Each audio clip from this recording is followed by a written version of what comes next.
This one involves a step or a book. So something thick, like a nice old textbook that you might have around, or a phone book if you're as old as me and remember what those are. I happen to have a lovely 1980s Reebok step, so that's what we're going to use. We're working on the quad and the calf, right, which both come to support the knee, which is why they're important. So it's going to start with a step up. As you come up, you really want to think about squeeze that quad muscle to straighten that leg. If your balance is okay, you're going to stay on one leg and then add that calf raise down and come all the way down.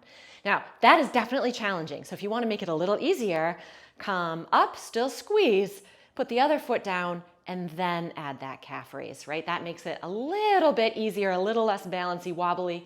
You could also do this with one leg and just make sure that you have either the back of the toes down to help out a little bit, or hanging on to something nice and sturdy to help you out as well. For our next exercise, you need a solid wall or door or very solid person, a small pillow, or a rolled up towel. So back is nice and flat against the wall. We're going to bring our feet out and we're going to work on those front of the thigh muscles and a little bit on the inside too. That's where the pillow comes into play. So I'm going to start out with that pillow right just above the knees. I'm going to add a little squeeze, so now I'm engaging in those inner thighs and the inside part of that quad. And then I'm going to slide my butt down. Now with this one, you're going to go down as far as you can without pain in the knees. And the other key component here is making sure that you can get all the way back up again, right? In case you don't have someone solid that you're leaning against that can help pull you all the way back up. Now this I tend to like a little bit better than a squat to start. If you've got knee pain, it just tends to feel a little bit better on the knees, which is why we're starting with this one. And if you want to make it even a little bit more challenging, you hold it down at the bottom for a few seconds until you feel that lovely shake start to go, and then push yourself right back up. For our next exercise, we're actually working the side butt. And I know that's not the knee, but these muscles are super duper important in helping to support and stabilize that knee. If these are weak, the knee kind of tends to collapse inward, and then you end up getting pain on the inside. So we don't want that. So lying on your side, on either the floor or on the bed, you want to look down at your feet and you should see your toes and part of your feet, but not much of your leg. If you see a lot of your legs are too far forward and you're going to use too much of the front of the leg instead of the side butt there. So once you're in that position, lift your torso a little bit away from the mat. As I always say, don't smush your cupcake. For me, it's more comfortable to bend the bottom leg, so I'm going to do that. You don't have to. Before we move this top leg, you're actually going to rotate it down a little bit, again, to really engage in through these glute medius muscles. So you're going to start with that foot rotated down. I'm going to shift it back towards that heel a little bit, and then I'm going to lift up, not pressing down into the ground as I do that, because then I'm using my arm and not so much the leg. This one, usually I have people do a few more repetitions, sometimes around 20. Again, it's always until you feel a little bit of tiredness in the muscles, but sometimes this one takes a few more repetitions than some of the other ones. Okay, so working a little bit more of those quad muscles, right? Quad is 4, so we're gonna get a bunch of different angles with this one.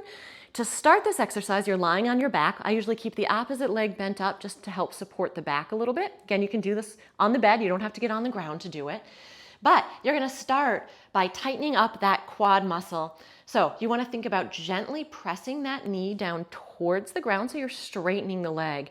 You really wanna make sure you hold this position before we go to lift the leg so that you are protecting and supporting that knee. So from here, we're gonna go and lift straight up, so our toes are gonna point straight to the ceiling, and we're using that hip now too, right? You don't have to lift super high, but you do want it nice and controlled. And of course, think about engaging those abs as well, so that you get a little ab workout. So position 1 is toes straight, then you're actually going to rotate those toes out to the side, and lift. Oh, you'll feel that a little bit more in through there. At least I know I do. And then if you can, my leg doesn't rotate that well this way, but turn those toes in and lift. So we're hitting all different angles. Now, because this one does have 3 parts, I usually have people do 3 in each position. Sometimes you can do more, sometimes less, again, until it gets a little tired. Lying on our backs again, this one's gonna work the hamstrings and the back of those glutes a little bit more. Again, right, hamstrings coming down around the knee, glutes again supporting to keep that knee from doing funky things. So feet about hip width apart, a little more if it's more comfortable. Play around with how close your heels are towards your butt. You usually don't want them to be right next to them. That puts too much pressure on the knee, but you may have to play around with it a little bit. You're gonna do a gentle little pelvic tuck. Arms are gonna come down by your side. You can give a little squeeze into those glutes, and then you're gonna lift up as high as you can without arching through the spine or squeezing into the neck. Right, so this alone will activate both those glutes and those hamstrings.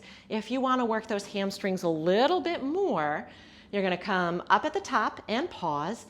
Without letting those hips dip, you're gonna take one foot, walk it out, other foot, walk it out, and you're gonna walk out as far as you can. This is it for me today. And then bring those feet back in. And again, you'll feel those hamstrings work a little bit more. Now, if you are gonna add this variation in where you're doing that walkout, it's usually a lot less repetitions than if you're just doing that bridge going up and down. So just keep that in mind. Again, working until they're a little bit tired, but not cramping. To stretch out the quad, kind of the traditional stretch is usually the standing, grab your heel, bring it to your butt, which is a great stretch, but if you've got any knee issues or concerns, that can actually hurt. So side lying tends to feel a little bit better. So it's the top leg that we're gonna stretch. I'm gonna bring the bottom leg forward a little bit just to help protect my back. Then you're gonna grab onto the shin, the foot, even the thigh if you need to. And I'm gonna show you how to do this with a strap too if this one is a little bit too much. But grabbing on, you can bring that heel towards your butt a little bit, but then you're also gonna work on bringing that leg back. You're gonna stretch out through the quad and even the hip flexor a little bit. So this helps protect your back and helps protect the knee. Now, again, if that's too much, you can take a strap and or a sheet, whatever you got, and kind of loop it around there, either around the shin or around the ankle, and then using that strap so you don't have to grab onto the leg. You're gonna do the same idea and bring that back. Now for stretching, hold for about 3 to 5 breaths. My favorite way to stretch out the hip flexors is in a kneeling position, but don't worry if it bothers you to kneel. I will show you how to do this standing as well. But the leg that is on the pillow is going to be the leg that's stretching, so feel free to put something underneath your knee too to help protect it, give it a little cushion. You can have something to balance on. This is not about balance for this. But opposite leg goes in front. Try to bring it forward a little bit if you can. You're gonna do a little pelvic tuck, so you're flattening that lower back. Squeeze into the glutes, and you may even feel a stretch right here. If you don't, you're gonna think about keeping all that tightened and then bringing yourself forward. And I feel an awesome stretch here. You can even add an arm movement in too to make it a little bit more intense. If you raise that arm kind of up overhead and to the side, you're gonna stretch all of this out. Again, about 3 to 5 breath cycles. However, if you have not been moving at all, you can even do just a little rock. So it's kind of that pelvic tuck, butt squeeze, kind of forward, and then let it go. This is a great one to do after you've been sitting for really any length of time. If kneeling is difficult for you, you can do this hip flexor stretch standing. So to make it as easy as you can, you're gonna just bring one leg forward, just kind of like we had this leg on the knee, this knee on the pillow. This is the leg that's gonna be stretching. So same exact idea. You're gonna do a little pelvic tuck, squeeze your butt, and then go ahead and kind of push those hips forward. You can add in that arm and do that same motion again and still holding for that 3 to 5 breath cycle. Our next stretch is actually gonna be kind of that side butt, because again, if that's tight, it's gonna pull everything that way, including the knee. So I'm gonna keep my opposite knee bent up. You can straighten it if it feels better for you. Do what feels best for your body. But you're gonna bring that knee up towards your chest, and then you're gonna bring it across towards the opposite shoulder. And from here, if it feels okay, you're gonna actually straighten out that leg. Woo, feels good for me. It's okay if you do let that shoulder pop up. Again, if it's more comfortable, keep it pressed down. The goal is to get that knee kind of up and over, and you should feel a nice, hopefully gentle stretch. Remember, not pain. Okay, this one is for the hamstrings, the back of that thigh. And I find that lying down is a little bit more gentle because typically you can't cheat as much. So you're going to do a little posterior pelvic tilt first, right? So flatten that back. That actually alone puts our hamstrings in the position we want to start stretching them in. Bring those hands around the back of that thigh. You're gonna bring the knee in towards the chest. You just need to go to about 90. You don't need to bring it all the way in. And then very gently, you're gonna straighten that lower part of the leg until you feel a stretch. So that means that if you feel a stretch right here before the leg is all the way straight, that's where you stop. You don't need to go any further than that, right? If you can go straighter, great, no big deal one way or the other. Now again, if you have not been moving very much, you actually want to do a little bit of mobility motion with this. So it's kind of that bend and straighten first for about 5 to 10 repetitions, and then you can see if you can hold it a little bit longer. If you think about actually squeezing into the quad muscle too, you'll get an even better stretch behind the leg.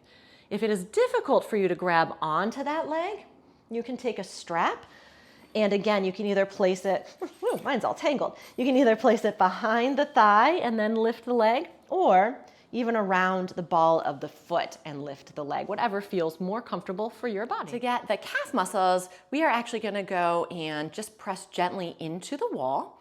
So standing on the wall, hands go on the wall, and I'm gonna now bring my leg back.